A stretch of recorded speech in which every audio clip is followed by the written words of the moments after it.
Hey folks, how you doing? I am back after a vacation. Hope you all are doing okay. Let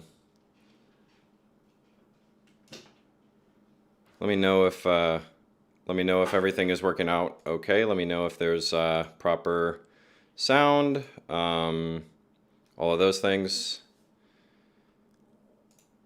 Yeah, let me know. I'm not listening to the audio right now, so please let me know if the sound's okay. If it's not okay, I can adjust it, and then we can go from there. Um, There's a bunch of weird stuff now in the stream. Like I keep getting distracted. There's like stream markers and create highlight video, like all these things. Insert ad. I don't know what to do any of that, but hey, Victor Film, how you doing? I don't think I've seen you here before. Yes, I do these every other week usually. Um, I haven't been the past 2, 3 weeks. I've been on vacation. So hey, Long Rider, thank you so much for the super chat. I appreciate it. I really do. I appreciate it. That goes a long way. Even if it's only $5, it does go a long way to helping me keep the streams going and to keep the channel running. Um, so I really, really do appreciate it. Um, so yeah, yeah, I'm glad to see some people here. I've been, like I said, I've been on vacation for a little bit, and it was very, very much needed. I hadn't been on a vacation for a while. I think since when I went to Europe, but I really, really needed it. So when I go on vacation, I try not to do really any work, but I couldn't stay away from some, Facebook posts and stuff like that. Thanks, Expressive Imagery. I appreciate it. Good to hear that the audio is doing okay. There's a significant difference between even using the same microphone that I have right now and feeding it through a 3.5 millimeter cable and the XLR. Like the XLR cable just gives so much more, more of a robust sound. So I hope it's also in the stream too. So, alrighty.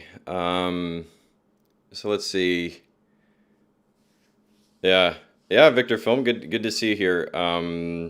If you don't mind, where did you hear about the channel, just so I can get an idea of how you learned about it? I think a lot of people just get it through Google search, but I'm curious. I've seen a lot of my videos um, being in there. So, wait, wait, what? Snubbed you on acknowledgements? No, I thought it. DJ, good to see you there. I'm glad you're here. I'm sorry, I didn't mean to not include you. Um, no, I am.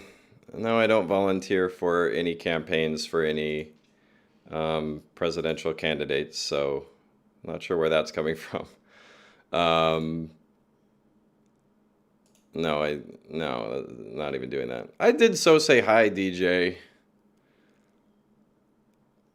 or I didn't. I'm sorry if I didn't. Okay, I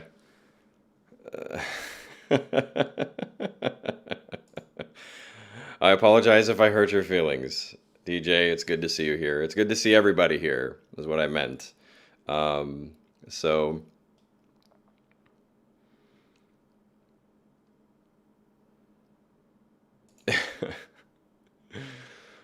so yeah. So with the channel, what I'm going to be doing over the next few weeks is I'm going to be trying to get some content together. I was going to make a video that was about a very specific thing that I don't think would be helpful for most people, so I kind of scrapped that idea and I'm going to start over. So if you're anticipating that video, I do apologize, but I need to focus on content that's going to try to help more people. So I'm putting together a list of those things, and one of the things I'm going to be doing is actually talking about photography as well with my channel. I think because a lot of people that are doing the kind of work that I expect most of us are doing, you're going to need to know how to do both of those things. And a lot of photography and videography and cinematography and all this stuff kind of works together. It's very, very much more similar than it is different. So, So yeah, I do want to do that. And there are some subscribers that I do have that are working in photography as kind of like their the fun thing they like to do on the side often. And that's all good. I want to make sure that I can cater to those types of people too, because in my opinion, that's where you really get a love for art, is when you're actually doing it for fun and not necessarily because you get paid for it. Usually, like at least in my experience, when you start getting like paid for it, it becomes your job. It feels quite a bit different. You really can't express yourself the way you want to in a paid project as usually as you can when you're doing it for fun. So I want to make sure people can get information to help them with that too.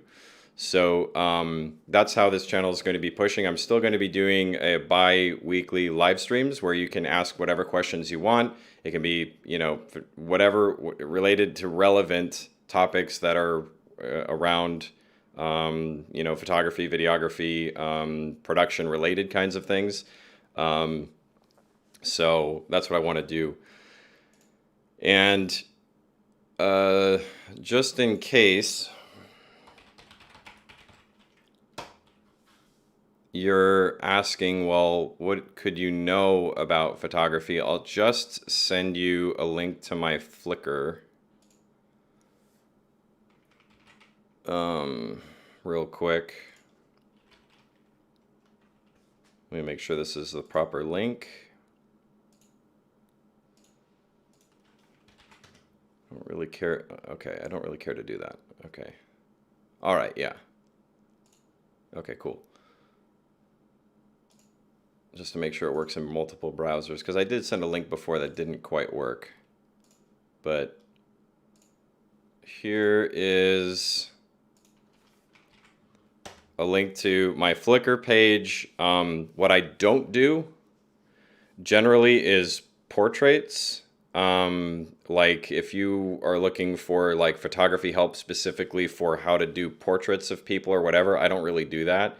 I don't find that very fun. I might do that for family members or friends or whatever, which I have done for like professional stuff, like professional headshots and that kind of thing. But I generally don't want to do that as my job, so I don't even try to get work for that. But I like having fun with my photography. So you'll see that in a lot of the photos that I do have. It's from, vacation, or I love to go to the zoo. I like to go out to parks, that kind of stuff. And that's what my tips are going to be related to, just general shooting and general development. Like that's one of, I think, the parts of photography that a lot of people don't talk about enough, which is, and it's really like that with video as well, but it's in the development process and all the post-production that I think images are actually made. And I was just like right before this stream, I was actually talking with Longrider, and then another a photographer friend of ours that's been doing it for forever. He was, shooting photos like back in the film days, like that was his main thing, the shooting and developing film. So he has this whole bunch of knowledge about it. And what I think is interesting is he, in regards to photography, really changed my mind on what I thought was the difference between like photography and videography and, well, cinematography. Just to explain, when I was in film school, we would make sure to shoot for what we saw as what we wanted as the end result in the future, okay? Because when you shoot film and you're looking through that viewfinder, you're not going to get that in the film, okay? It doesn't look like that at all. But in a video camera, you can see more of how all the imaging and everything is processed and all that kind of stuff. But still in cinematography, you're like, I need to get the shot, it needs to be in focus, it needs to be exposed properly to where when we develop it, it looks the way we want in the future. Now, when I was learning photography, there was this emphasis in digital photography of shooting to get it right in camera. And that kind of started to push into the cinematography realm as well, which always confused me. And it was through talking with Max that I kind of like changed my mind about that, because he was telling me about all these ways that you could develop images that were mostly post-related. So it kind of like changed how I viewed it. And when I started thinking that way, my whole way of learning photography and how to shoot images completely changed. So I'm going to try to talk about that kind of thing with photography, which is really a similar approach to how I shoot video anyway. So I'm hoping that that would be very beneficial for people.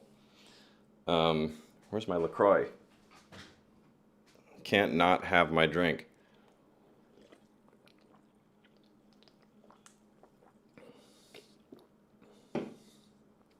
So yeah, that's how this is going to go. So I'd like your opinions or questions or whatever. If you guys can do it in the chat, that would be great. That would help me kind of push through this live stream. I do want to get questions from you guys. So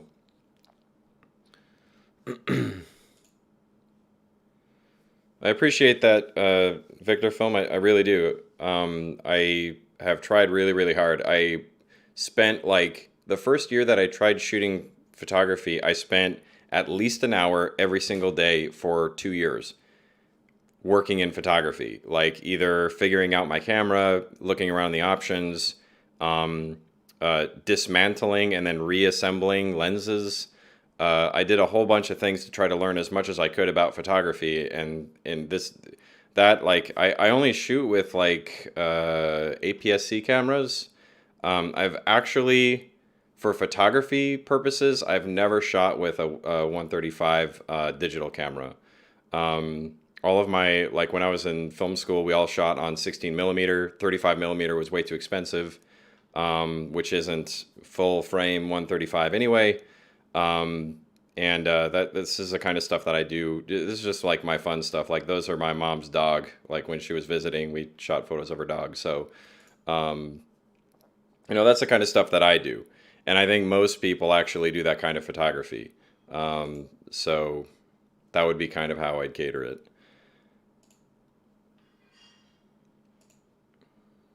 I appreciate that, Long Rider. I try to say things that are the truth and try to be as good as I can. It's just it's what I try to do. Hey Indio, good to see you. I saw you're commenting a bit, and it's good to see you. If you have questions, comments, or if you want to tell me I'm wrong about something, let me know. I have seen you on a couple things. Your little icon is very familiar. So let me know if you have anything you want to say. That's what this is for.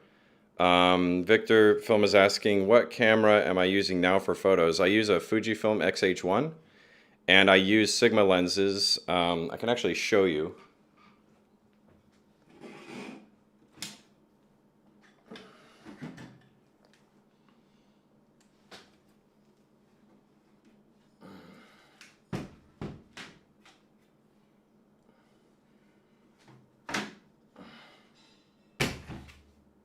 Give me a second.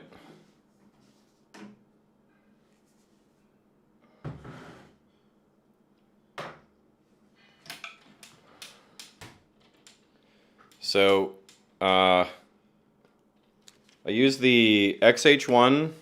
Let me get my OBS so I can actually see what I'm doing. Fuji X-H1. I'll explain why I use it if you're interested. And I almost always have the grip on if I'm doing anything other than just kind of palling around with a light lens.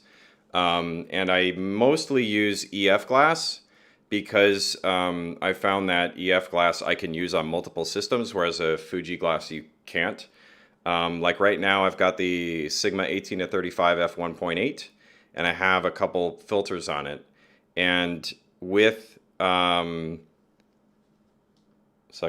with the Sigma EF glass, I can put that on Canon Cinema cameras, I can put that on a Red camera, I can put that on a Blackmagic Design camera, which it's on right now. It's on the Pocket 4K for this live stream. So yeah, and with the Fringer adapter, Fringer or Fringer, can't really see it, but this adapter is actually very effective for autofocus and iris control and all those things. There's a couple of quirks about it, but it works pretty well. I know that the autofocus tests work a lot better with like an X-T3 or an X-T4. I think it's simply because the camera is just it just autofocuses faster, but and it's more accurate. But it works really well for this.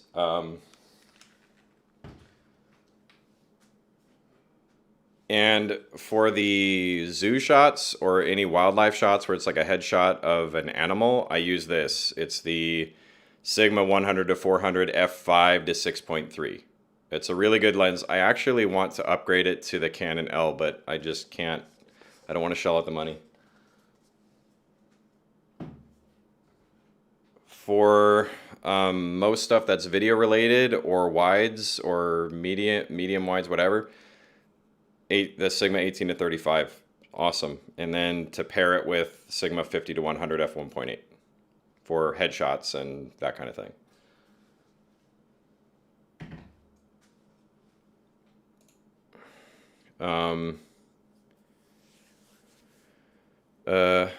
What are your thoughts about the shifting of product photography to CGI? Oh yeah, I wanted to talk to you about this, DJ. So I'll have to have you on because you did some really good images recently of, it was like the whiskey bottle. You'll have to correct me. It's either whiskey or wine bottle, and ice cubes and all that kind of stuff. And I'm seeing even in commercials, like video, like in video commercials, not just in stills, but in videos, there is a pretty big shift from like your standard product photography to doing it digitally. And there's a lot of reasons why I think that it makes sense to do that.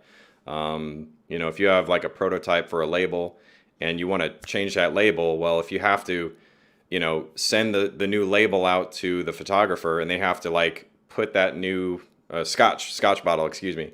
If it's a, you know, a scotch bottle and you say you want 3 or 4 different varieties, you're going to have to shoot that a number of times in order to get it. Whereas if it's in CG, you can change the asset pretty easily, and you know, you keep all the same look, and it can be that new version. And you can also save all those assets and reuse them later. If you create a video sequence in Blender or in, you know, Maya or whatever it is that you want to use, whatever the program is, you create a sequence with video or whatever, you can actually change the angle of the camera as well, with having the same animation of like a drink being poured into a glass and all that kind of stuff. So I was thinking about that recently because I saw so many videos that were basically product videos. And I was just thinking, why would, you know, like, you wouldn't need to do all these tricks with photography or videography and lighting and all that if you were doing it within the program. And you could actually do it from anywhere. So versus like needing a studio and needing a light setup and all those kinds of things. So I just thought it was interesting. I'll have to have you on to talk more about that. Oh yeah, and I forgot to mention that in digital, like if you're doing it digitally, you usually can upres the file to be as big, and you know, you can make like an 8K file, a 4K file, an HD file. You can make a bunch of different files without having to use like a high res mode like the Sony cameras have, where the sensor shifts around and it creates this really high res image. Well, you have like unlimited things you can do in CG. The trick will be to make it look, you know, realistic. Because CG can look too perfect sometimes, which I think, DJ, you have a lot of tutorials on showing how to kind of uglify your image. I think it was a logo, like where you have like a logo and you basically make it look more realistic by dirtying up the image, so to speak. So let me know if I hit any of that, because sometimes I talk and I forget what I'm saying. What camera am I using now? I answered that. Fuji, in love with the X-T3 and just discovered I like it for video too. Yeah, I've been kind of going back and forth on that right now. Like, I don't know if I want to get like an X-T3 or X-T4, simply because the autofocus on the X-H1, even if you use native glass, it's just not as good as the X-T3 or the X-T4. However, the things I like about the X-H1, you know, first of all, it was way cheaper than getting, like I got the X-H1 with all the stuff, like extra batteries, the grip, all that stuff. I got it for really, really cheap when they had this, sale because no one was buying it. The XT3 doesn't have the sensor shift image stabilization, which bugs me because I use glass that doesn't have image stabilization, and I want it for photography specifically, not for video. And then uh, the other thing is I don't know how much I'm going to get out of it. I think for video like 10-bit, I use the Pocket 4K, which I get 12-bit RAW, or I get 10-bit ProRes, which I prefer over any H.264, H.265. So I'm not sure about like video, but for photography, it's just the faster and more consistent autofocus that I would like. Even with native glass, the XT3 and 4 do have, a leg up on the XH1.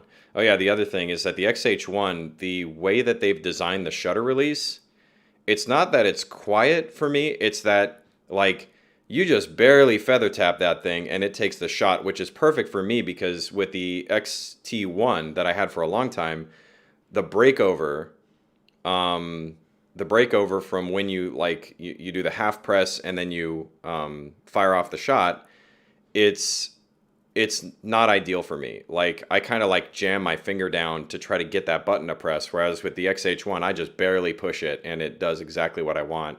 And I don't have that kind of camera shake that I usually have with like the XT1 or the XT3. So another thing, Victor Film, if you look on my YouTube page in the About section, I have an email address. There is a series of complaints that I've seen about the XT cameras, the XT, I think it's the XT3 and the XT4, where the cinematographer was complaining about the color that they were getting from specifically tungsten lighting in its video mode. My assumption, or I should say more like my hypothesis, is that the cinematographer is not understanding that the when you shoot in the Fuji log, it's in Rec 2020, and thinks that they can manually convert Rec 2020 to Rec 709 without it being an issue, and isn't like doing it right. That's my hypothesis. Nobody has sent me footage yet so that I can try this and see if like I can get proper images. But I've gotten only daylight footage from the XT series cameras. So if you can give me send me a cut with XT3 or XT4 in 10-bit with tungsten lighting with I don't have it on me right now, which is weird. I think I put it in my box, but with a color checker so I can, try to correct the footage or just transform it properly, I would really appreciate that so I can know if it's actually a camera problem or if it's a user problem. DJ says, I have a video that goes through the steps from beginning to end CGI to final render. It's on my channel's main page. Yeah, if you guys, if any of you in the chat are interested in doing anything with CGI, and especially doing it like kind of inexpensively, or you just need to know things like even hardware and how it works with your computer and what will help you to build a proper rig, go to DJ Tutorials channel. It's growing. It's he really knows what he's talking about. So definitely check it out. Indio says, unmistakable even with different nicks. If I notice something, I will contact you, of course, and respect for your animal photos. Thanks, man. I appreciate it.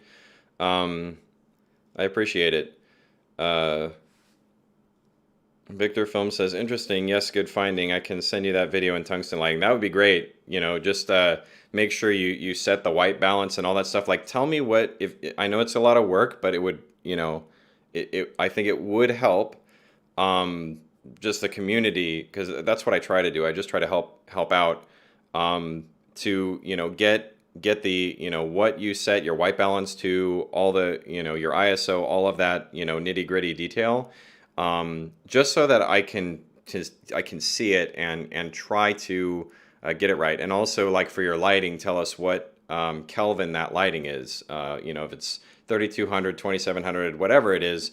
I just want to see what it is, because you know, it's one thing for someone to say, the camera's at fault because it does this, but it's a completely different thing. And what I usually see is it's a misunderstanding, or it's usually just a user error that I see, because I don't see these problems generally. But then there's one more thing on that, and I just found this out recently, that a lot of sensors are attuned more to daylight balance than they are to tungsten balance. So it could be, if there really is a problem with the camera and being able to read tungsten lighting properly and give proper colors, it might be a limitation with the sensor or the software working with the sensor to try to determine what colors are supposed to be what while it's under tungsten. You'll notice if there's like a native white balance or something. I don't remember what it's called. Don't quote me on that terminology, but it's something like that, where like the sensors might be better attuned for daylight, which makes a lot of sense. And once you start going more and more to orange, it starts to get really wacky, a lot faster than if you're going more and more toward the blue side. So I just want to see it just to know, but that would be very, very helpful for me. I appreciate it very much. Yeah, no problem, DJ. You produce good content, so you need some plugs here and then. Yeah, so that's that. On the let's see, what do we have here? So I just want to go over, because I have a particular thing I want to talk about. Because I think it's interesting, but I might save it. Let me just look real quick. All right. Okay, so on Facebook, I have a Facebook account for Tony Day, and it's actually been an interesting day. So I'll go over that in a second, but I'll first talk about this. This is a somewhat technical thing, but first I'll talk about this, and then I'll get into the interesting story. I actually had an argument with a cinematographer, evidently, and I just think it's really funny. He was a cinematographer for Nightmare on Elm Street 3 Dream Warriors. So I think that's really interesting, because it's around like almost Halloween time. So I'll talk about that in a minute. But I want to talk about this because this was a question that I kept seeing, and I want to make sure that I explain it. And if you're not part of the Good Day Production Forum, please, go ahead and join the group. I will put it up in a second. But one of the things that I've seen constantly on the Pocket 4K and Pocket 6K Facebook forums is about adapting lenses. And it'll be something like, okay, I have, this, let me get where I can actually see what I'm doing. They'll be like, okay, I've got this Fuji lens, and I want to adapt it to my Pocket 4K. How do I do that? And I want to speed boost it, okay? So if you're saying that and you're asking for people's help, you have a fundamental misunderstanding of how these work, okay? And I just want to go over this. It's not your fault. You just, you might not know how this works. So there are lenses that are built for certain systems, okay? Every lens is built to go on to a camera that has certain specifications, okay? I'm not going to go over all of them, but one of those things is that the mount, so this is Fuji X mount, okay? And then this is a lens that's a Canon EF mount, okay? So it's not just that the bayonet is different. That's, one thing, the thing that attaches the back of the lens to the camera. The bayonet, the specifications, the engineering behind like why it's made the way it is, they're going to be different between these. So naturally, you won't be able to just put this on, this EF lens to a Fuji mount without some kind of adapter, okay? That's one thing. But the other thing about mirrorless lenses is that the flange distance, which is essentially, okay, I'm not going to get super technical, but you just have to understand that the distance from the back of this lens to, let me take this off real quick.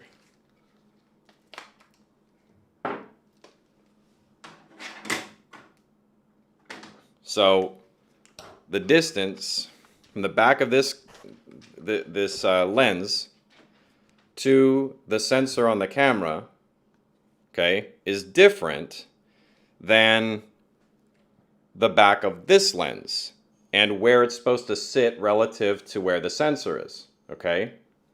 If you just were to put this EF, if you were to tape it on to the Fuji, it won't work, okay? It won't work properly. You're going to have a problem focusing and it's going to be all wacky, okay? So these are precision optics, even the cheap ones. They're engineered to fit and focus light in a very specific way onto this plane, okay? So on an SLR, which is a single lens reflex camera, DSLR is digital single lens reflex, Canon sorry about that, hit my mic. Canon EF, okay, has a mirror that's in there somewhere, okay? It's inside the camera. Mirrorless cameras don't have that, okay? So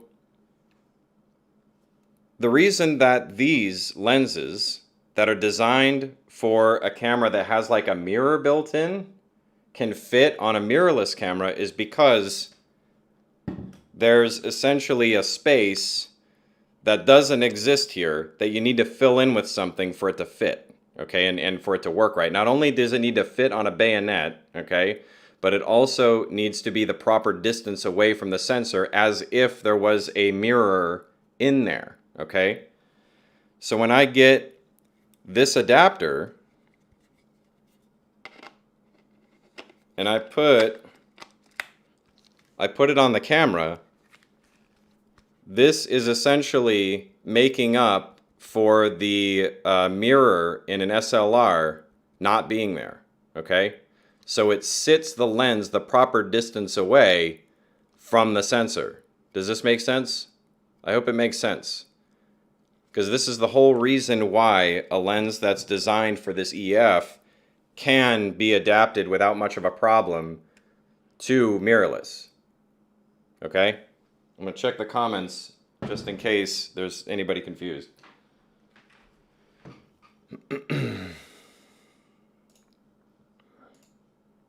Nobody said anything. Maybe you guys don't care. I'm going to keep talking about it anyway. So that's how it works. If you wanted to go the opposite way, okay? If you wanted to go the opposite way and say you had a mirrorless lens, okay, and you wanted to fit it onto a camera that had a mirror in there, you wanted to just do this, that's not really going to work out properly because it's designed to fit closer, okay? It's easy to add this tube that's basically empty space for the lens to shoot through to make up for it, right? But when you're having to, sit this lens farther away and then, deal with the image circle being projected onto the sensor plane, it doesn't work the same way. It's a lot harder to do that. And usually the only way to do it is to have an adapter with corrective optics inside of it that will expand the image to fit on that sensor and have it kind of work right. I've never seen a single adapter with that worked properly, okay? So the easiest way to understand this is that cameras that are mirrorless with a short flange distance, which is the back, how far the back of the lens needs to fit to that sensor, mirrorless lens, mirrorless camera, this will be fine, okay? Fuji on Fuji works. Fuji on Canon EF is not going to work, okay?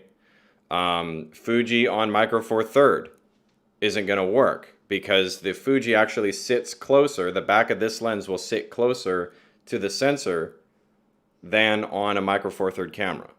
Okay, so it's a matter of difficulty, and then not only that, okay, it's not only how hard it is to do it. It's also whether or not there's a market for that. If it's it's easy to develop one of these, an adapter that's just basically a tube and it just sits a lens on it. Okay, you'll see all kinds of dumb adapters with no electronics that can work for like SLR lenses for like Nikon F and Canon FD and Olympus and all that. Like you'll see those all over the place because it's just basically a tube.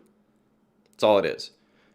But to get this to work properly on other systems, a mirrorless lens, it's a lot harder. Not only do you have to do it like fully electronic, because all Fuji lenses deal with electronics, you also need the corrective optics. And then on top of that, you need to find somebody who's willing to spend the money to design an adapter for what's likely a very, very limited market for something that's going to be hard to produce.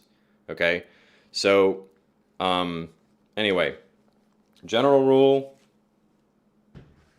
about this, if it's a mirrorless lens that you want to adapt to another mirrorless body, chances are you're probably not going to be able to do that. Okay, it's just reality. If it's a lens designed for a digital SLR mount like EF, Nikon F, for example, especially if it's used by everybody like those two mounts, you will be able to find an adapter that should be able to work because it's a lot easier to design those adapters and it makes a lot more sense to do it. Okay. And then on top of that, bringing up this again, for focal reducers like speed boosters, okay, if you can't have an adapter with enough space to put the optics in for a speed booster focal reducer, then it's like impossible. There needs, you need to have a space where you can put that in. Now, there are some manufacturers that create, like for the Pocket 6K, they have I think it's called who is it? Luke Adapters? Is it Luke Adapters or somebody else? I forget the brand name, but they have where like you can essentially install their focal reducer inside the mount, so it'll like fit stuff.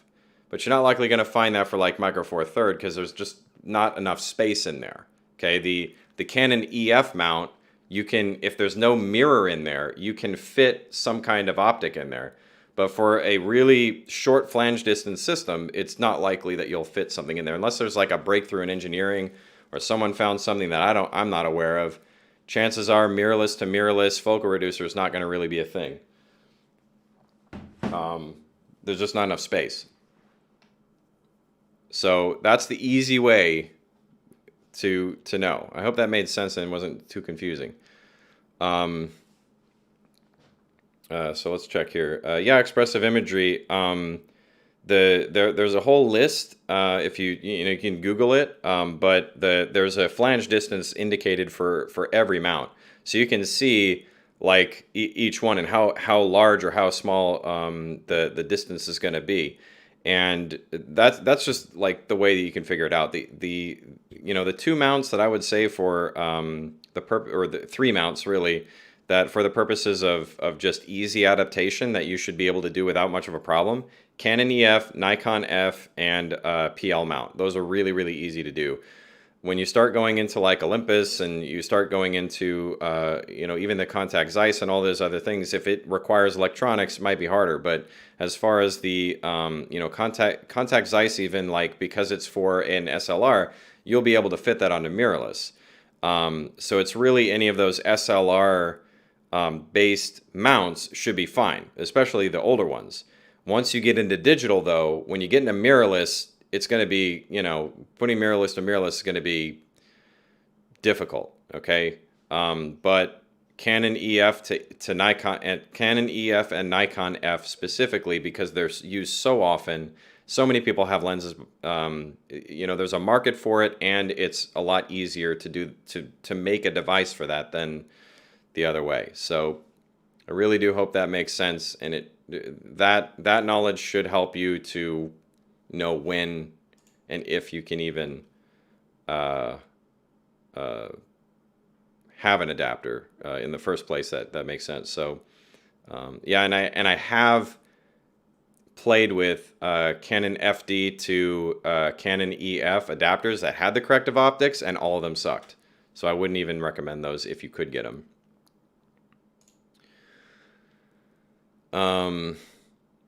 Another thing that I thought was really interesting, I don't remember if I talked about this before, so you have to excuse me if I did, but I just thought this was really interesting. The Canon C70 is a really interesting camera, and the only problem that I have with it is that it's like this. It's kind of like a shifting of what we think our standards are, I think. And that's why, like, the C70, for most purposes, I'd be like, this looks amazing. But at the same time, I go like, it doesn't have that extra oomph that I would need to spend money on it, I think. It's got like, the ND filters. It's got like a good, I think the body type is really good. It's a lot better than like the design of the Pocket 4K, which I think the design of it is really annoying. It's got like a lot of dynamic range. It says 16 stops of dynamic range, under 8,000. The only problem is it's got 4K 10-bit 422, but it's like H.264 and H.265. And I was just thinking, like, I don't know about you guys, but like my codec standards are like at the point where like I look at this C70 and I go, man, I would really like to have that, except for the fact that the internal codecs suck. I mean, for my purposes, I don't really like H.264 and H.265 as an acquisition codec at all. I don't like it, and I have learned over time that I prefer internal recording for safety than I do relying on an external monitor recording solution or whatever, because there's so much more that can go wrong with it. So I was just curious what you guys thought about that. I mean, with Blackmagic RAW, for example, like the Pocket 4K, you're talking around, just over $1,000, and you've got a 12-bit RAW codec that basically when I shoot with it, I don't have to worry about doing white balance, which is awesome. And then I'd have to go back to worrying about, the more compressed that file is, the less information you're going to get to pull things around. And then the fact that it's an H.264, H.265, and is not ProRes, at least ProRes 10-bit 422, I don't know, man. Like, I feel like that's the big miss on that. Like, I really feel like Canon is doing a lot of good things. Like, I'm actually really interested in the Canon R5, honestly, for photography, and for video up to an extent. It's just a few things I don't understand as far as like, some of the choices they make. Like, why can't we have this great C70 camera and just put that 10-bit 422 in there? Just make that an upgrade for all your systems. I mean, even if I had to pay for it, I would prefer that. Victor Film says, I agree. ProRes or DNx HD would have been nice to have in the C70. Yeah, dude. Not just nice to have for me. Like, to me, I need to have those, man. I do not like H.264, H.265 10-bit like that. I can't help it. Victor Film says, I almost canceled the Sony a7S III to get the C70. Then I also realized the limitations in codecs. Yeah, that's my thing. And I think, if I remember correctly, let me see here. I might be lying, so.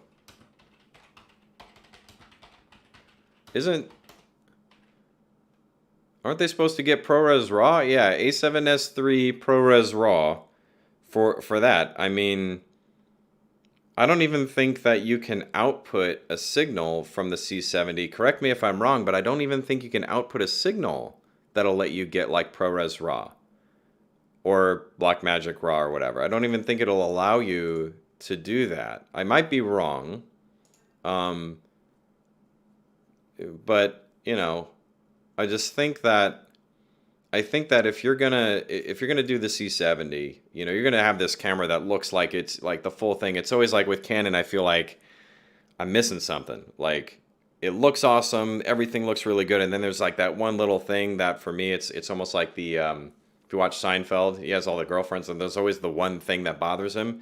That's how it feels with Canon with me a lot. I like it all except this, like the Canon C100 Mark II. I was like, man, this camera looks awesome, except it only lets you have HD. Like what? I was really disappointed with that. Or that I think it's only 8-bit HD. And even though it's good stuff, like, you know, the C100 does have really good quality HD, you know, at that time you got to start, you know, you got to up your game a little bit. So, I don't know. Um, there's a lot of good things with it, but there's also those little things that like ends up being a larger thing when I look at how my workflow is. I mean, right now I'm so into the bra workflow that if I got rid of that, it would be very difficult. It would be very difficult for me. Even in small productions, I like working with the Bra 8.1 Blackmagic Raw. Is like for me, it's the perfect codec for what I do. So, yeah. Um,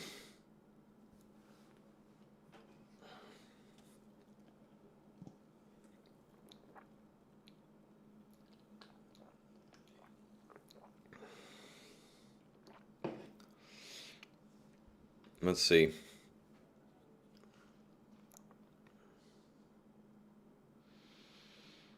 Yeah, so I'll get into this. Let me see if I can find it again. Let's see here. Oh no, did he delete his posts? No, I think the guy deleted his. Let me see. Did he delete? Oh, hold on a second. Let me see. Oh man, I think the guy deleted it. Let's see. Oh, he deleted his posts. Dude. Unbelievable. This guy deleted his posts and now it looks like I'm talking to myself. Dude, come on. Let me see here. This guy deleted his responses. That is just so. Hold on. Let me double check because that is so disheartening.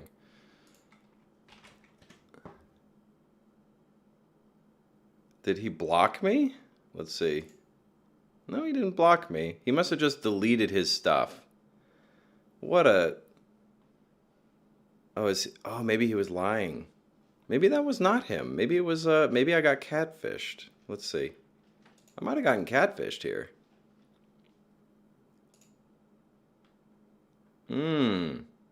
Maybe. It looked, the Facebook page looked very legit if it wasn't. Anyway, I'll tell you the story, okay? Oh, that is so disappointing. Oh, that is so disappointing. Anyway, this is essentially what happened, okay? So if you're familiar with my channel, I try to be as honest as I can about stuff because I understand that production is really, really hard to do, especially if you're trying to make it good quality. It takes a lot of time. It takes a lot of effort. You need a lot of talent. You need a lot of labor. You need good equipment, all of those things. Okay, I take a very holistic view of how production is done because in my opinion, video production, film production more particularly, film production is the culmination of basically every piece that we understand in humanity as art is all kind of coming together. You got color theory, you got photography, you got your lighting, you got costuming, acting. I mean, it's the set design, art departments, everything is involved. Acting, everything is involved, okay? So it takes like a village of people to make this whole thing. If you don't believe me, Just watch a movie and watch the whole credits. Okay, on Netflix now they don't even let you watch the whole credits for some reason, which I like to do because it at least acknowledges all the people who worked on it. Um, but I have this, I have this holistic view, and I also have a very realistic view of what's possible. I'm not a dreamer on this kind of stuff. So, I keep things very grounded, which for some people might be really off-putting. And I apologize for that, but that's just how I am. Um, what frustrates me is when people are given false hope about something that they shouldn't have false hope about. In fact, it shouldn't even be something that is, in my opinion, it should just not be in your mind, because there's often things that you might not know if you're a younger cinematographer or a younger filmmaker. You might just not understand how much work and effort goes into things and how much money it costs to do it right. So there was on the Pocket 6K and 4K user group, somebody put up they said, they say this was filmed with a rigged up Sony A7S II and of course a major budget. Anyone know any major films made with the BMPCC? So the movie is called The Possession of Hannah Grace. So I looked this up because I was like, "Oh, okay, let's look at this." And, usually when I see this kind of thing, there is this response where people go, "Oh, look, you can shoot these amazing things on anything nowadays," and completely disregarding the fact that the movie's budget was like, on one article it was 9.5 million, and then on the Wikipedia it was like between 6 and 7.5 million, something like that, and then you add on whatever the distribution or whatever the promotion costs of the movie are, and you got like 10 million bucks. Okay, it's like around probably $9 to $10 million that it costs to actually produce and get this thing in theaters where people could see it and watch it, right? So I say in response to this, to try to explain something, I say don't fall for marketing gimmicks. The only thing that matters is what you can do with your tools, not what somebody with huge supplies of cash and a big crew or other resources you may never have can do. Realistically, anybody with proper funding and crew will not choose to hamper themselves like this unless given incentive to do so. Okay? That is really how I feel about this stuff. That it doesn't make any sense to say, okay, I'm going to use a very limiting camera to shoot a feature like this unless there is some other reason to do so. And wouldn't you know, this is by Sony Pictures. Interesting, right? And there's something about the cinematographer having some kind of agreement with a very expensive lens company and all this stuff. He has reasons for choosing why he shot with that as like a large format option and all those things, and wanting to shoot anamorphic. I get all that stuff. But if you look at the behind the scenes images of how they had to rig up that camera, I wouldn't do that if I didn't have to. And then I look at that and I go, knowing what I know about, not all cinematographers, but some cinematographers, especially some that have been doing it for a really long time, I go, okay, did that one person really take all the time it took to figure out how to rig that thing up to make it work right? And then did they also do all of the work that it takes to make it look presentable in post? Do all the work to make it look right with, adding the grain, doing the color correction, doing the noise reduction, doing the noise reduction in a way that doesn't make it look like noise reduction, like all of those other things and as somebody who worked in post-production, I see more of that. And I see it that way. I go, okay, well, if I'm being delivered substandard kind of quality stuff, which is totally possible, that happened compared to what I'm used to, isn't that going to make my job harder? Do you think it was harder for people to figure out how to shoot with a camera like that instead of something that they were used to?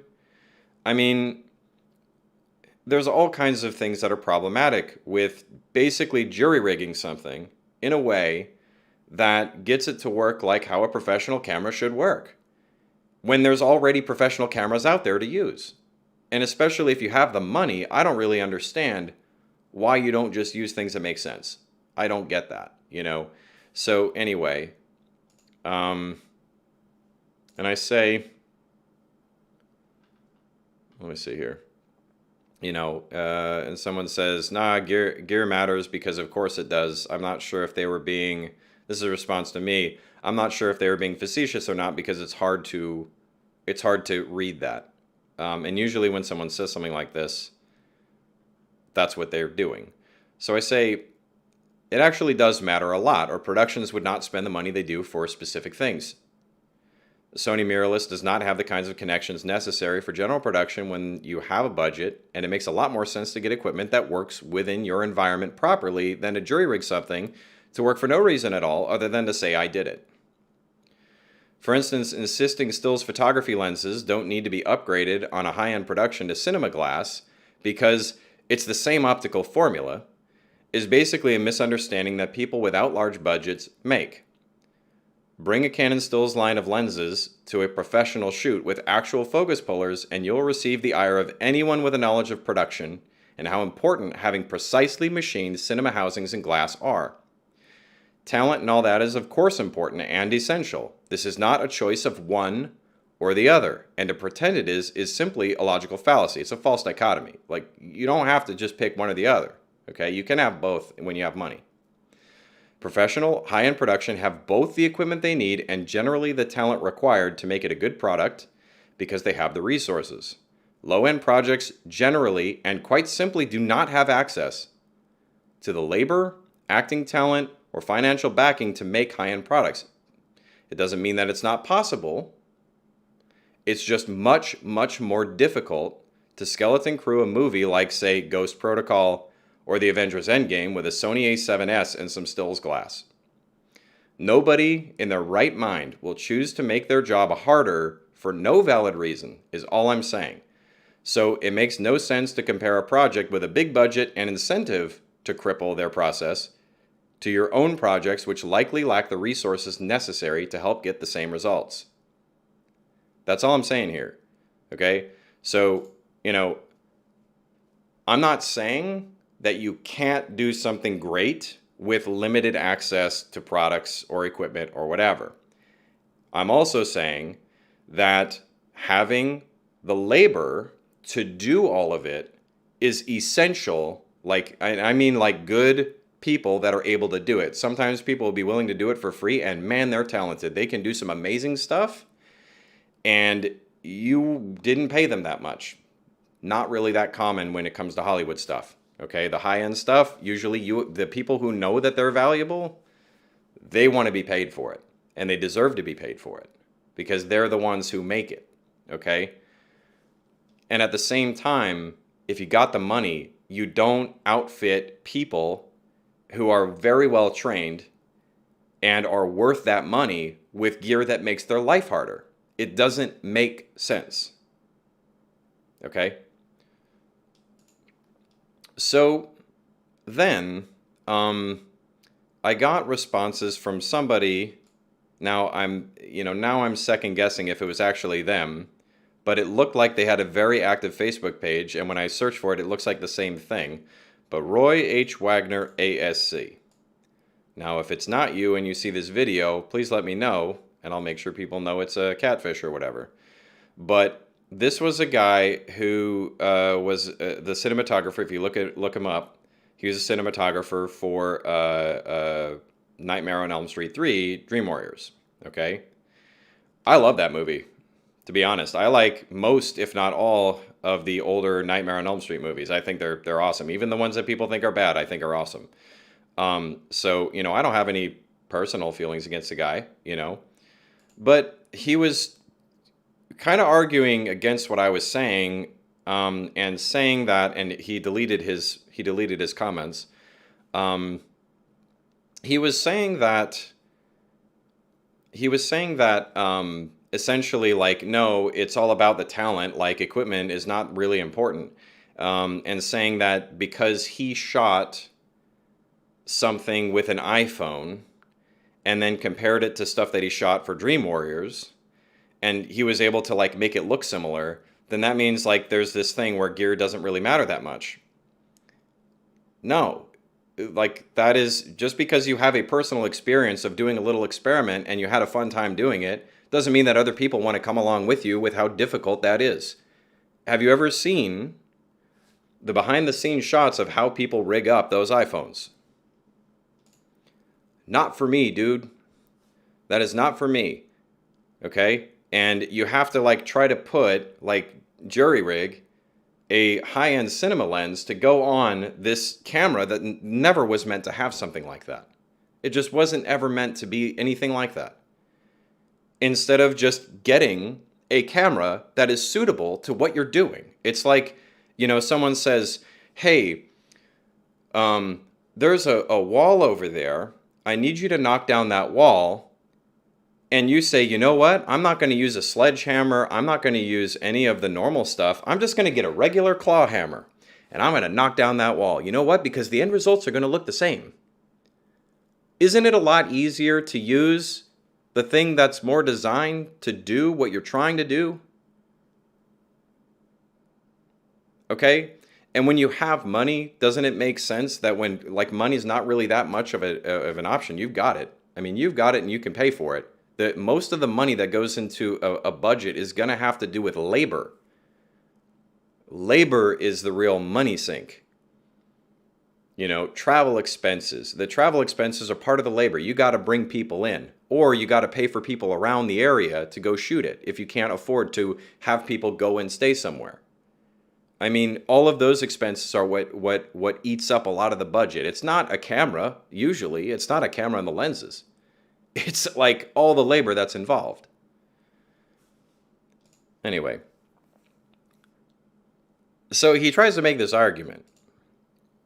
And, I say, and he tries to say that I'm saying, which is he strawmans my argument by saying, no, it's all about like the talent and it's all about the people that are working on the project, and the thing is, like, I've never said that the people working on your project don't matter. Never said that. I've never said to, instead of, getting good people that can work on your project that are talented and know what they're doing, sacrifice their work and go buy an expensive camera. Never said that, okay? And I'm not saying that you can only pick one or the other. Not saying that at all. So, they completely misrepresented my argument. So I say, having equipment, talent, and labor necessary is in fact essential to any good product. Having proper equipment simply makes the job easier to achieve your goal. And there does not need to be this false dichotomy I see so prevalent in online threads. That false dichotomy being either you have to use like an A7S II for your project, or you get talented, good people to work on it. No, most people who've got the money have both. Seriously. Like the stuff that you and I worry about, like having to buy a $1,300 camera with inexpensive stills photography lenses, they're asking themselves, these other more expensive productions, they're asking, do we use an ARRI and shoot 12-bit ProRes or RAW? Which one of those do we pick? Because, the post-production process and that stuff, that's the kind of questions that they're making, or the kind of decisions that they're making. Okay? So, I go on to say, why are you assuming that I mean that you don't also want to have a good team of laborers, which is, crew members, whatever? At no point would I ever make that claim. There is no valid reason for anybody to intentionally cripple their shoot with gear that makes it more difficult unless they simply cannot afford it. And then it's not really an option at all. To deny this is silly. Equipment properly suited for the project is what you should be striving to use, not justifying a reason to make your work harder. What about this don't you understand?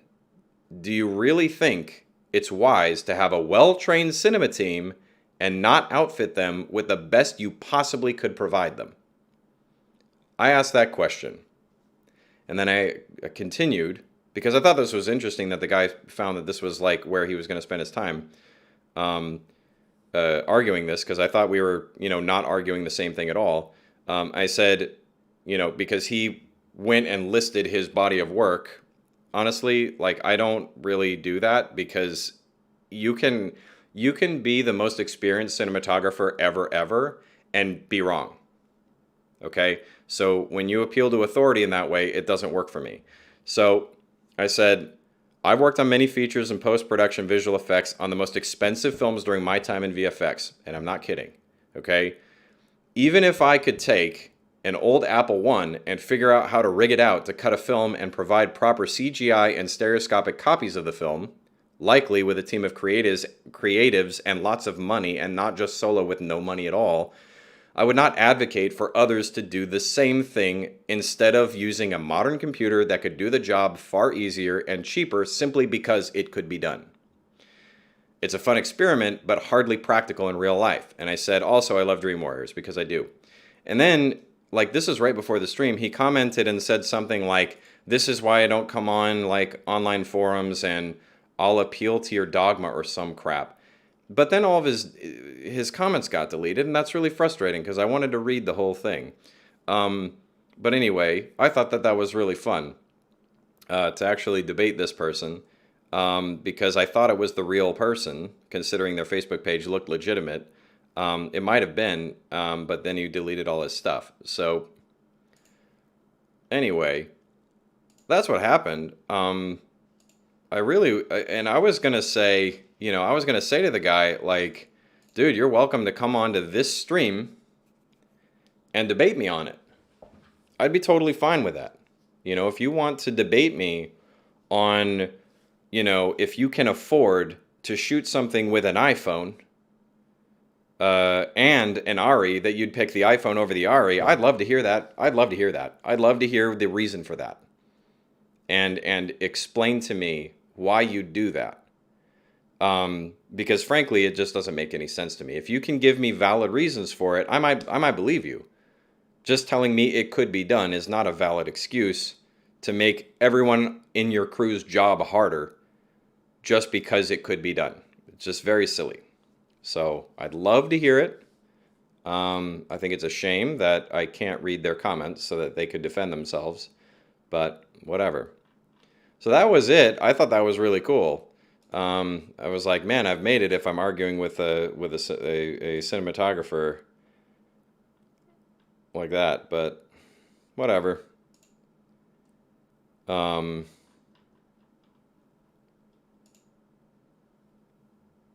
Anyway, so that's my feelings on that.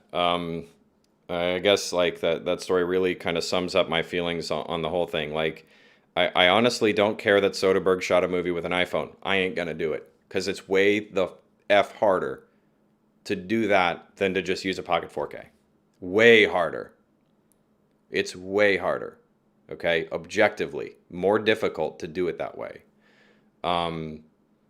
If you have access to proper equipment to make your job as easy as possible to get the kind of results you want, go with that, man.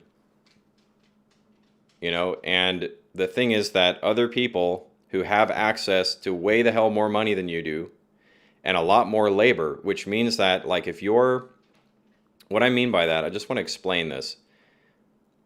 You can't, as a single shooter or a single director or cinematographer, whatever, filmmaker, whatever you want to call yourself, if you're doing everything by yourself, you cannot use the Hollywood model as a way to create your content. It won't work. Period. Okay? Yes, having good lighting is really, really important to making sure that your stuff looks good. You are not going to be able to do that using the Hollywood model if you're by yourself.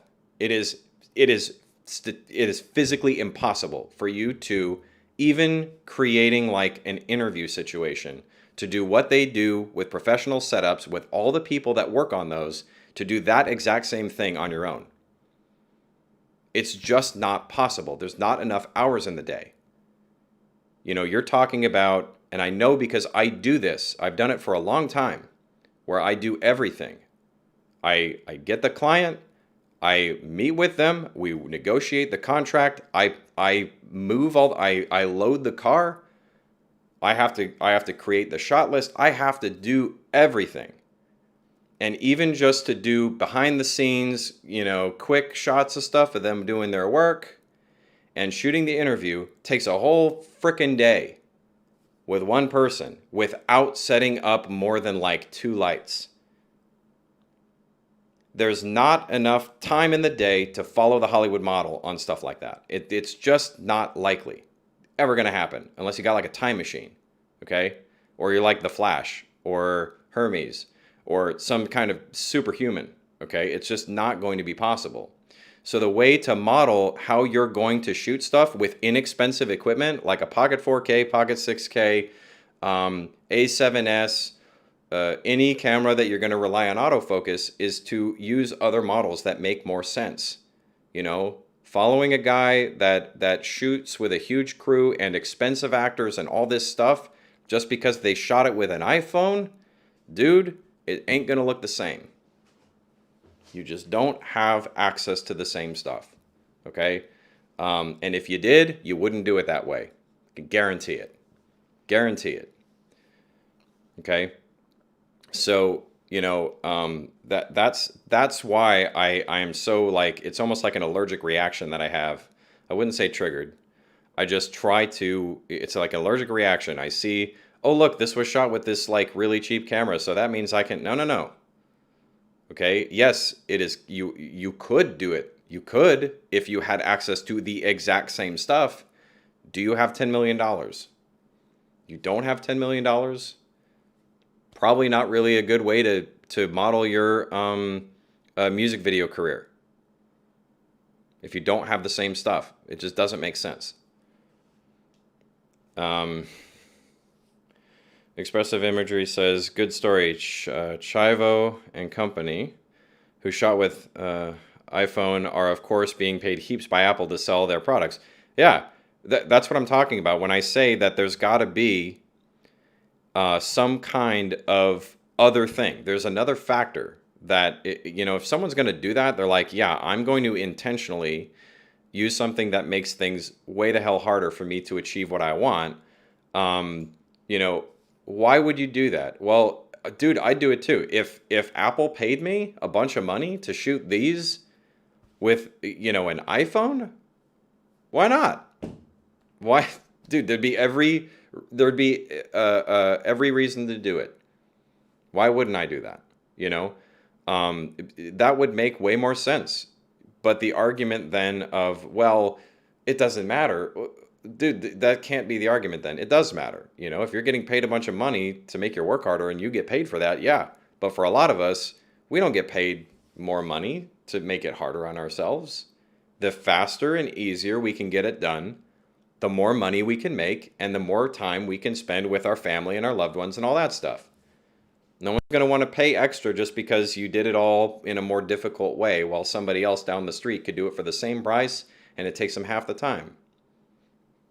You know, and maybe if you're somebody who's selling like, you know, those hand-stitched like art things, maybe. But if you're making the exact same thing as someone who's not doing it by hand, then what's the point?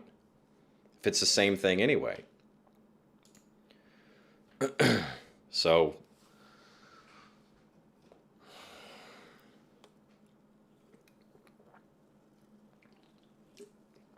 the best use that I heard of for using something like the Sony A7S series cameras was for shooting wildlife and doing it in like these places that are really, really dark, you know, where they have like the bioluminescent, like, you know, things in these little pools of water in a cave, like dark cave somewhere. That made the most sense. I go, dude, if you're shooting something like that where you need something you can pack around that's lightweight and shoots good quality, you know, not noise free, but good quality, high ISO kind of video, dude, that makes the most sense. Like, I could totally see that because it makes the most sense for that job. I remember, I think it was DJ was telling me a story about a photographer that would shoot video with his phone. And the reason he did it was because he could quickly take out his phone and shoot the video, and that was it. He didn't have to worry about focus or anything. Dude, if that's what you're doing and you add that as your little extra bonus on top of your regular photos, you get little 120p, you know, video that looks okay. Dude, if that works for you, that works for you. That totally makes sense. Narrative? Like, not really. The Long Rider says, I met a guy in the military who said, I can kill the enemy with a spoon. I said, did you ever do that? And he said, no, I'm in artillery. I just aim the cannon and pull the trigger. Yeah. I think I was talking to you about this long rider on the phone when I was talking about this situation.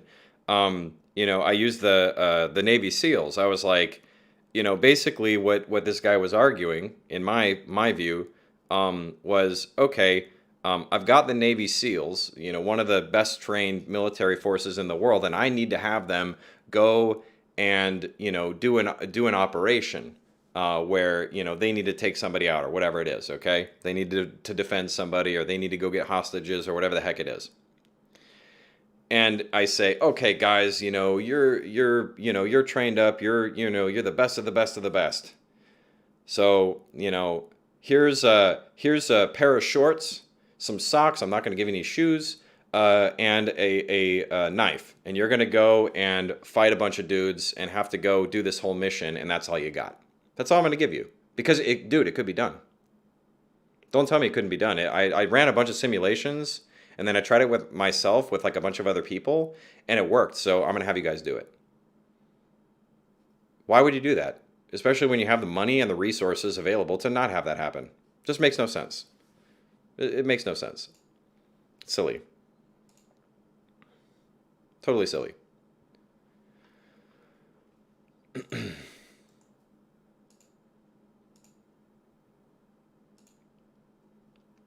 So, yeah, that's my whole thing about that. I just get really frustrated by that stuff. And I don't want, I think the reason why it's so frustrating to me is because I don't want people to get this idea in their head that it is their fault that they can't replicate that result. And I try to explain to people that, like, if you can't get the same thing like that someone gets in Hollywood, it's not necessarily what you're being told, which is, a lot of people get told, well, the reason you can't do that is because you're not good enough. It's really your skills that are at fault. Like, you're just not talented enough, or you're just not good enough. When in reality, on those high-end productions, dude, they have so many people making up for each other's mistakes, helping each other out, and making sure that everyone does what they need to do in order to make that production work. I can't tell you how many times I see on the Pocket 4K, 6K forums people talking about how can I get like a gimbal that helps, and I'm like, I'm thinking in my head, I can't think of anybody or anyone that I've worked with that would use that for their productions in like a bigger Hollywood production. They just wouldn't do it. You know why? Because they're just going to get the dolly. They're just going to get the crane.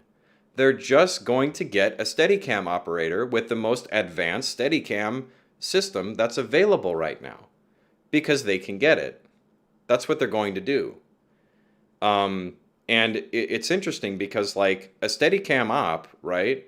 That's like all they're gonna do on the production. They're gonna operate that Steadicam. That's the only job they're gonna have. People who are the dolly grips, what are they gonna do? They push the dolly. They set up, push the dolly, whatever. They're not gonna handle the camera. Guess what? Almost everybody who owns, like, the huge majority of people who own a camera like this, the Pocket 4K or 6K, they're doing everything themselves. All of it. They're having to operate, move it on the gimbal. They're having to run the. I see on gimbals, people have like the focusing mechanism on the gimbal, and I'm like, man, if I was running a gimbal, or if I was running the dolly, or if I was running a crane or all that stuff, dude, I'd have somebody else pulling the focus. There's no way in hell that I'd try to pull focus while trying to do all that, dude. That's difficult. That's really hard, and it really is a point where I think even these ASCs or whoever that are trying to argue about this, if they don't realize that they have a lot of people helping them out, and it might be a lot easier for them to shoot with an iPhone and get good results, but other people are going to be having to do it all themselves, dude, that is a tall freaking ask. That is a tall order, man. That you're asking for trouble, and it's difficult. So, I want, people who are watching this to realize that in a lot of cases, it may not be, your talent that's missing. It may not even be that you haven't even worked hard enough. It might not even be that. The good chance, the reason why it doesn't look like what the Hollywood model does is because you just don't have the money for it. It's not a lack of talent. I've seen some incredibly talented people that don't make anything that looks like a Hollywood film because they just don't have the money, and it's difficult. It's hard. And it takes a whole village of people to make something like that. So, not sure who's ringing my doorbell right now, but...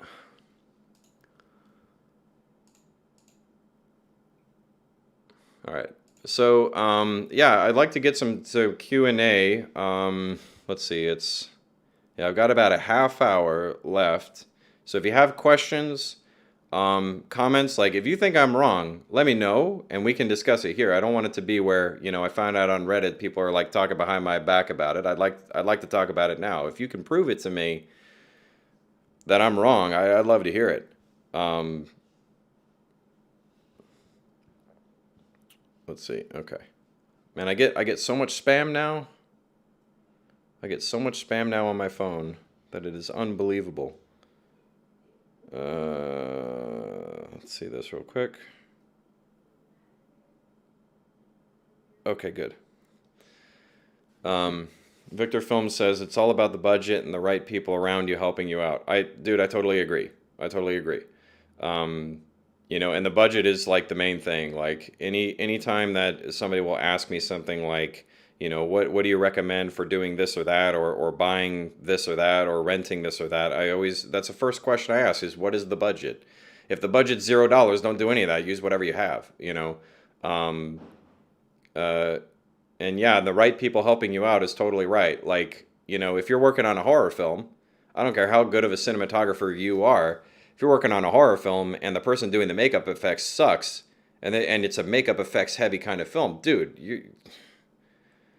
or the director doesn't understand how to make a horror movie, and they're shooting it like they want it shot like a comedy, and the actors aren't doing it. I mean, you're probably not going to be able to have a very good thing going on there. It's probably going to suck, or it'll be so bad it's funny, or it'll just be bad. So, it takes everybody on a film working together. And you're a director. One of the main things for a director is they have to have a creative vision that people can get behind. That's what I love. If you ever watch Lord of the Rings behind the scenes stuff, look at how like people like Peter Jackson talks to the team, how they get pumped up to do something. Like, the leaders of that project really did a lot, and the people behind it really believed in it.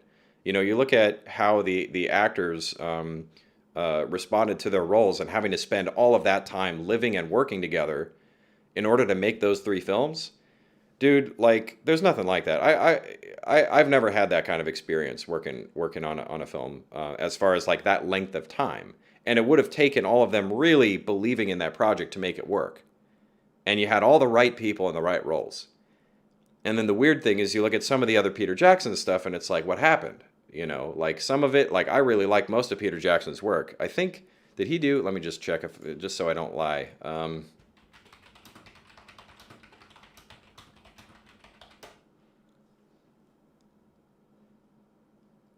Let's see here.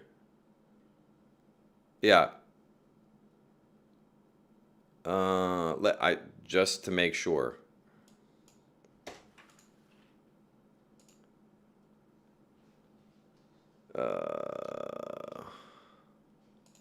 Why am I not finding the director for this? Sam Raimi. Yeah. So like, let's say, look at the coffee budget of Lord of the Rings.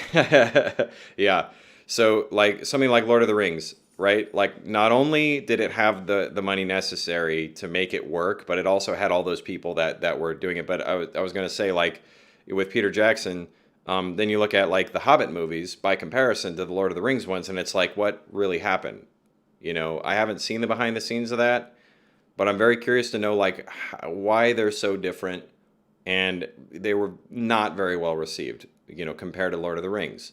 So, even if you have like a really good director, I think Peter Jackson has done some awesome stuff. And then you have that happen, and you got to ask yourself like, well, where did it go wrong? When something doesn't work. I think the classic example is George Lucas. You know, George Lucas did Star Wars: A New Hope, and then he tried to do some other stuff later, and it just didn't work. It just didn't work. Well, if you're familiar with the story of A New Hope and how it was constructed, you had a lot of people who really believed in that project that were all pitching in to make up for any of the deficiencies that the director or the cinematographer or anybody else had. Even the actors. I mean, like the acting in the original New Hope, it's not good. Listen to when they have like Darth Vader, like without the voiceover for him, dude, it's not good. And if I would have seen that, like in the dailies and not having the thinking of how it was going to look later, I would be like, oh man, what the heck. Indio243 says it was that I guess The Hobbit, The Hobbit was shot in 3D and 48 FPS. Well, it's not just that. Like I watched the Hobbit movies in 2D and in standard frame rate. It's not any better. It's not any better, and it's much more than that. Like in the first one, there's a whole thing where they go into this like goblin place. It's just so I can't think of anything I like about it except for when there's the scene with Smeagol. That's the best, I think, out of the Hobbit movies that I did see, which were two of them, the first two. That was the best singular scene. And I would imagine that it cost the least to produce that. You got a dark cave, and it's just a riddle thing back and forth between, the two characters. It's great. It's great, and I think a lot of it is just the performance by the actors. You know, your basic simple storytelling, easy shots, simplistic kind of way of shooting around it, and having really, really good performances. You know, it was down converted from 48 to 24. I honestly don't think, like, really, to me, it's the creative choices that are not exactly that. I think that the 48 FPS was a little weird, but for me, it just doesn't, the frame rate thing just doesn't matter to me. Like, it just didn't matter that much. It really is the creative choices that are outside of that, I think. Marco says it should have been one movie instead of three. Yeah, probably. Probably. I would agree with that. I think they wanted to make as much money as possible, so they dragged it out into three films. Or was it more? I think they were talking about splitting another one to make it 4, but I think they decided to not do that. That was actually more misleading than anything else. I don't know. I don't know. I just, I'm okay with experimentation. I just want a good, solid story. And if the story is boring and if it doesn't work for me or if it's not really believable in its own world, I turn off really quickly. Movies have to be very internally consistent for me to really like it. DJ says, I was AFK. Are we talking about The Hobbit? Yeah. Yeah, we are. What I was trying to say was that, with movies, you need to have for the big Hollywood kind of model to work, you need to have not only the money, but you need to have the talent, the labor, all of that needs to work together in order to make something work. The equipment part of it, the equipment should be there to help you easily. It should be out of the way. Like the easiest way that you can possibly shoot something is where I'd say your equipment stuff lies. If you can afford it, you get what works. And usually it's in the labor and all that working together that makes it really work. If you can't do that, you're going to have a mess on your hands, and it's very difficult to make it. It makes it very difficult to happen. But, and I was talking about how Peter Jackson and the team that made The Lord of the Rings, they make this, great series of films. And then, you look at The Hobbit and you ask yourself, well, what the hell happened? So, even if you have all the money and you have, great talents and all that stuff, sometimes it just doesn't freaking work. And it doesn't look right because of whatever the creative choices were. DJ says second and third parts are dreadful. Yeah, I didn't watch the third one. I watched the second one, and I said I'm done with this. It was the barrel scene. I think it's in the second one where they go in the barrels. I was like, I'm done with this. It might be the first one.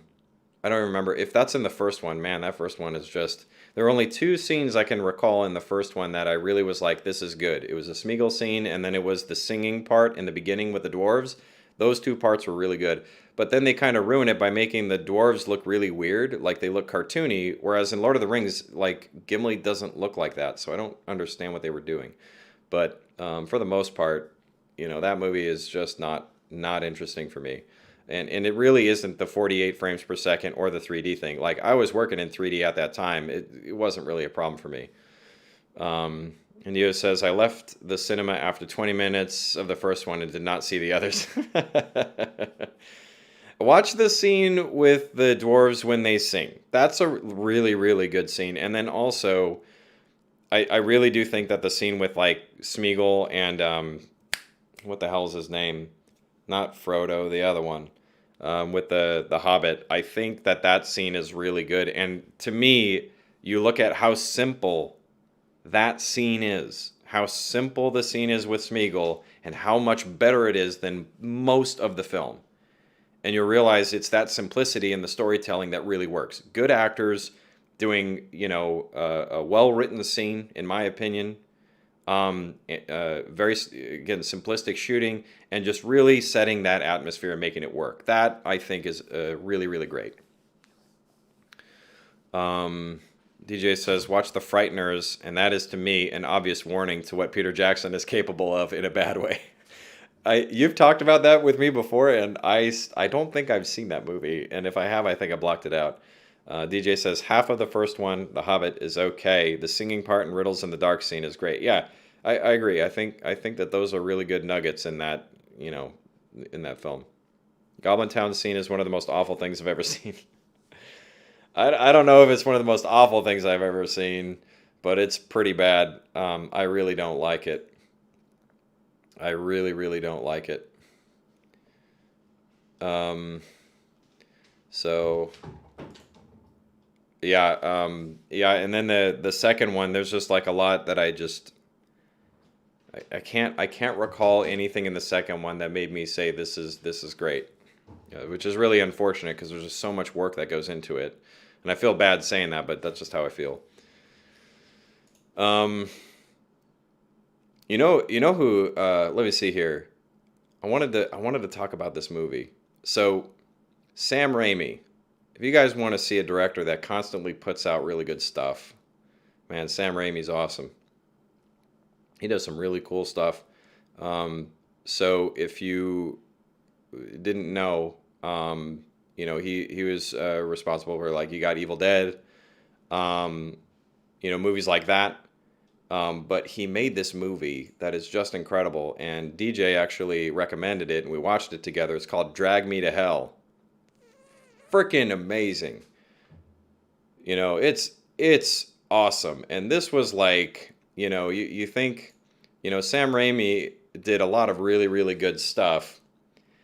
And, I saw Spider-Man 3 in theaters, and that was where I was like, I mean, I was a lot younger then, and I just went, I don't know what's going on here. This is really weird.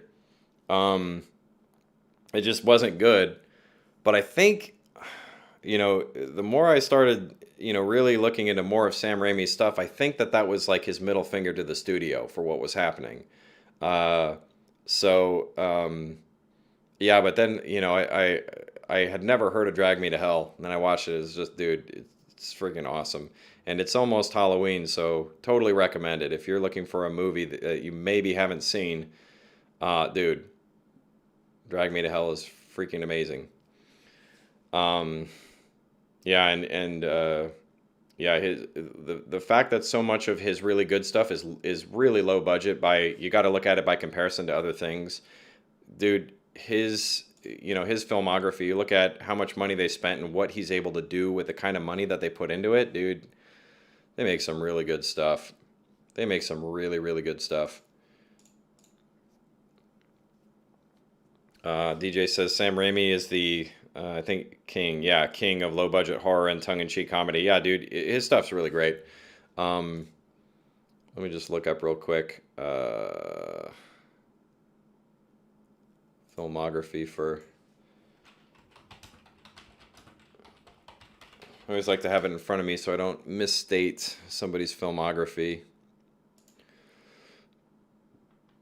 Um, yeah, Evil Dead, Evil Dead 2, Darkman, which is freaking awesome. Like, if you haven't seen Darkman, gotta see it. Army of Darkness, great. The one that really is the, questionable thing here is Quick and the Dead. I think that movie's terrible. But, not everybody has it where it's all perfect. I actually really like this. Spider-Man 1 and 2, I think, are all right. Drag Me to Hell, freaking amazing. And that was where he's the director, writer, and producer. And the thing is, like with him, it's the ones that he directs and writes that I think are the ones you really need to watch. He did like Oz the Great and Powerful, which was another one that I went like, what's going on? Like, I really thought, I was thinking, like, when I saw that he was going to be doing the Oz movie, I went, dude, this is going to be incredible. He is going to make something amazing. And then it was just not. I was very disappointed. But, hey, Indio, it's almost 2 a.m. here in Europe and only about 5 hours of sleep. Have a good time. See you. Yeah, man. I'll see you later. Thanks for coming. DJ says he recently did the remake of The Grudge. I'm not sure why you need to remake that. I heard it sucked though. Well, he shouldn't be remaking movies. He should be writing and directing his own stuff. That's where he's good. Sam Raimi, if you ever see this, first of all, awesome. But second of all, make more stuff that you're writing and directing, please. Like, that's where you're good. Well, maybe the money's too good. That's probably what it is. But, man, like, stuff like, make more stuff like Drag Me to Hell, please. I would love that. I would just love that. You know what Sam Raimi would probably do a really good job with? Sam Raimi and Netflix team up and make a Judge Dredd series with Carl Urban, please. Please do that. That would be incredible. That would be like a dream come true. That would, I think, be incredible. I would just love that. Martin says, have you checked the new Ridley Scott show, Raised by Wolves? No. Let me look this up real quick. Let me look this up. See, this is also why I need to make sure I do these so that people tell me about stuff that's on here. Because there's so many things to watch now that if I'm not told what's awesome, I might not see it. Raised by Wolves. 2 androids are tasked with raising human children on a mysterious virgin planet. As the human colony threatens to be torn apart by religious differences, the androids learn that controlling the beliefs of humans is a treacherous and difficult task. That's very interesting. Executive producers, included in there is Ridley Scott. Yeah, I'm very interested in that. That looks interesting. Right now, I am watching 2 shows. Schitt's Creek, which I'd heard about, and it looks great. And then I just saw it. I think it's called, and I'm a sucker for anime. It's called Blood of Zeus. And it's pretty cool. Nice and bloody. So I'm very, we watched, I think, 3 episodes of that last night. So that show looks pretty cool. But I will add Raised by Wolves to my list. That will be to my list. Sorry, I hit the mic. If I can get to it before the new season of The Crown comes out, then I will probably at least try it. But there's some really good stuff that I like. I'll just try to go over it. Like the last few shows series that I think is really great.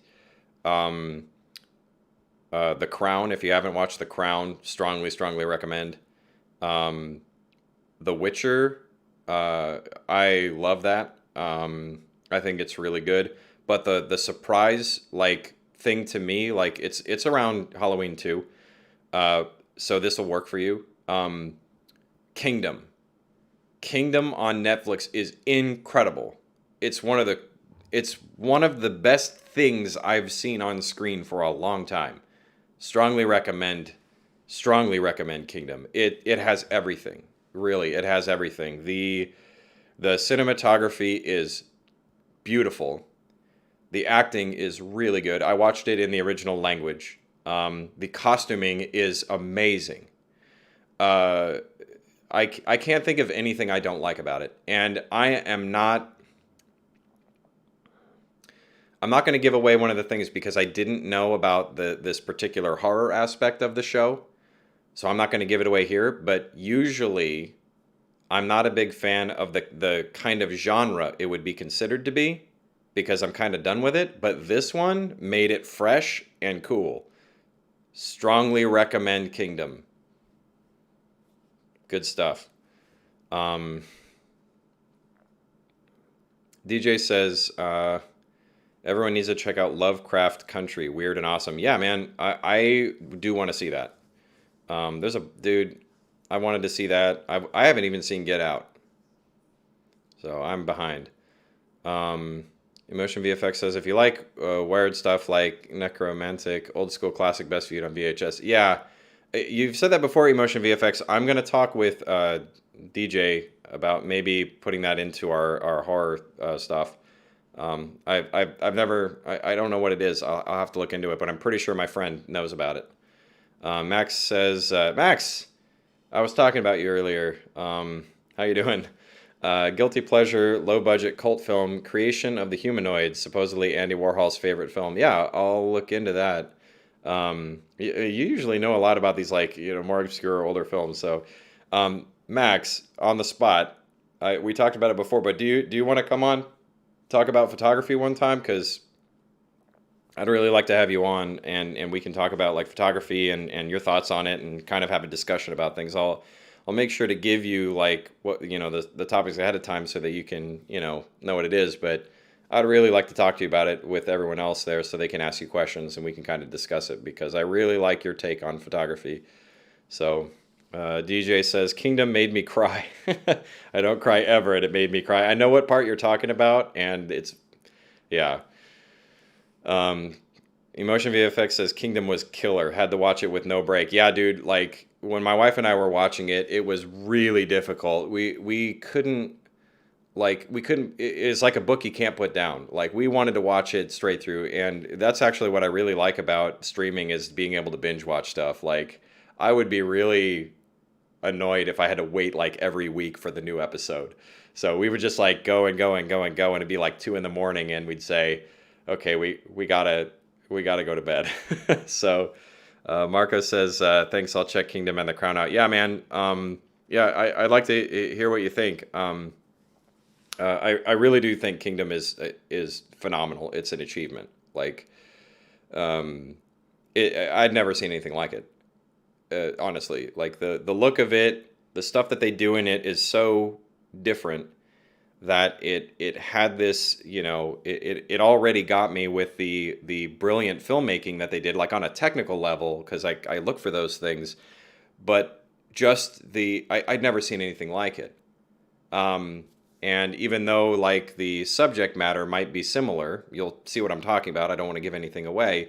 It's just done so differently that I didn't expect it. And there's just some brilliant shots in it. Like I think it's in the first episode where there is this, like I can see it in my mind. It's like I would give away what happens, but it's this beautiful, beautiful composition that is just like the classic masters. It's just absolutely gorgeous. So I do recommend it. And the Crown has some really good stuff in it. Like I think it's another, like as far as the way it's shot, and the acting and really everything in seasons like 1 and 2, I think is fantastic. When the only reason I watched the show is because I was cooking at the time and my wife was watching this show, and I just kind of glanced over at the TV, and it was this shot of the queen sitting in her sitting room, whatever it's called, and the way that the light was coming through the windows was just beautiful. So, if you're into cinematography and all that, I think you'll really like it.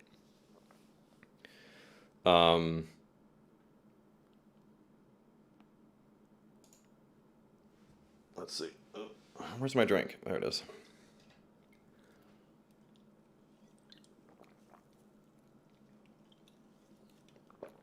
All right. So I've got 5 more minutes. If you have any questions, comments, concerns, whatever, please let me know. I'm trying to end these things a little bit earlier because 6:30 Pacific time is a little bit too late to be doing this. So I'll be signing off in about 5 minutes. So if you do have anything, please let me know the last minute here, and we can talk about that real quick.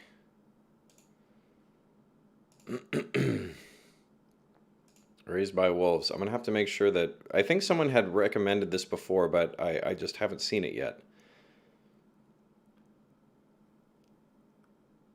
Oh yeah, another good one that I've seen is Dark. If you haven't seen it, Dark is really good.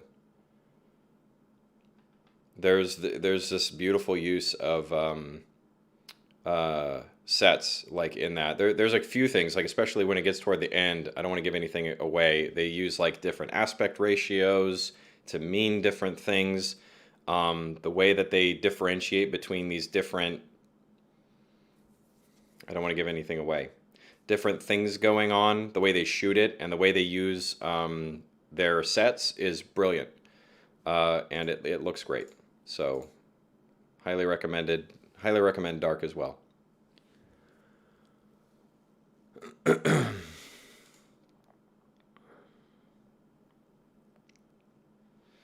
Last thing from me, unless there's questions. When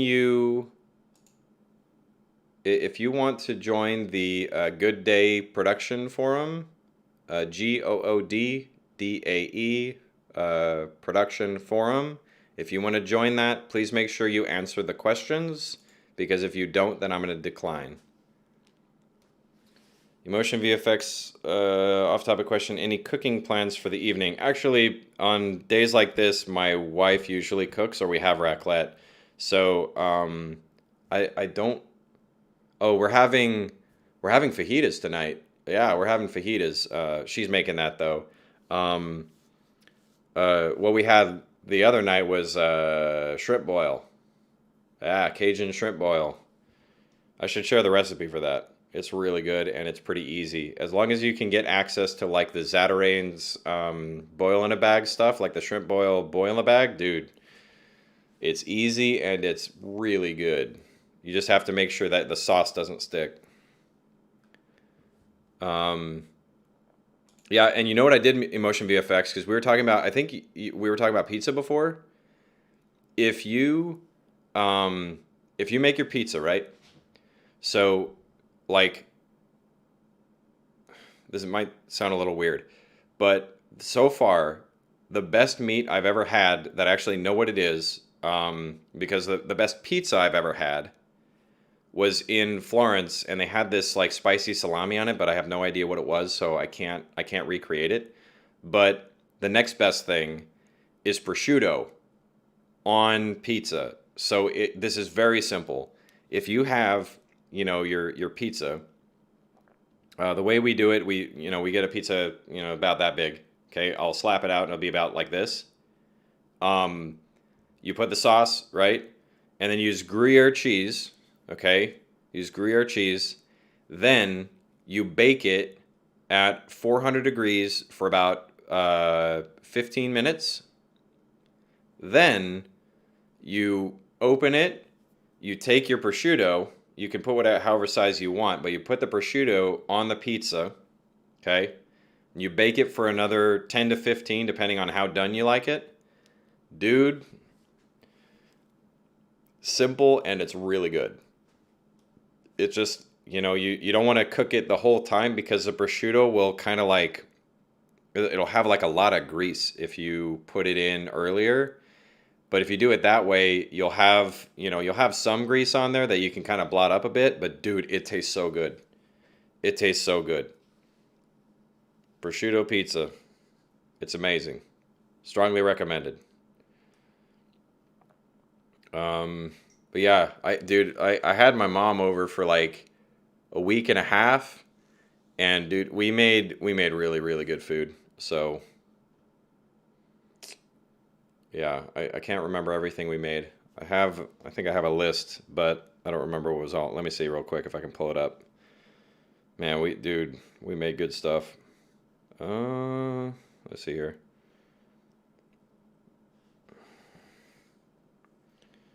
We had, let me see. Here's my list. We had shrimp and garlic and butter sauce, raclette, baked chicken with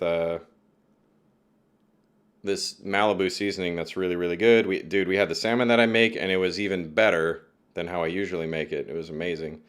Um, Homemade burgers and fries, pork loin with a special seasoning and mixture that my wife makes. And then we had the shrimp boil, which was awesome, and then the steak and potatoes, which I've already talked about before. Steak and potatoes is really easy if you do it right. The only thing that was annoying was when I made the steak, like they were all different sizes because I usually only cut them for two people, so it was like hard to get them all cooked right. But dude, you sear the steaks about 2 minutes aside on really high heat in a cast iron pan. Then you turn it down to low, butter, chop garlic, and make sure to press it so the oil comes out.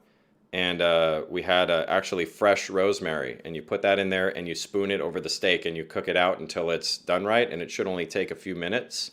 Dude, that's the way to do it. Now I'm hungry and 7 hours till shop's open. Telling you, man, if you can make the pizza with the prosciutto, you tell me how it comes out because, dude, we've been making our own pizza for a while now, and that was the best one we've made. And dude, it's hard to get me away from pepperoni jalapeno. That's my favorite.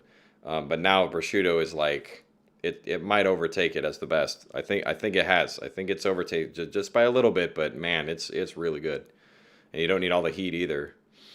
So, all right, folks, that's it for me. I will be back in 2 weeks. We do the live streams every other Wednesday at 4 o'clock p.m. Pacific Standard Time. So I will look forward to seeing you then. And have a good couple of weeks. Be safe. Please join the production forum if you want to kind of discuss things. And I'll catch you later. So see you then.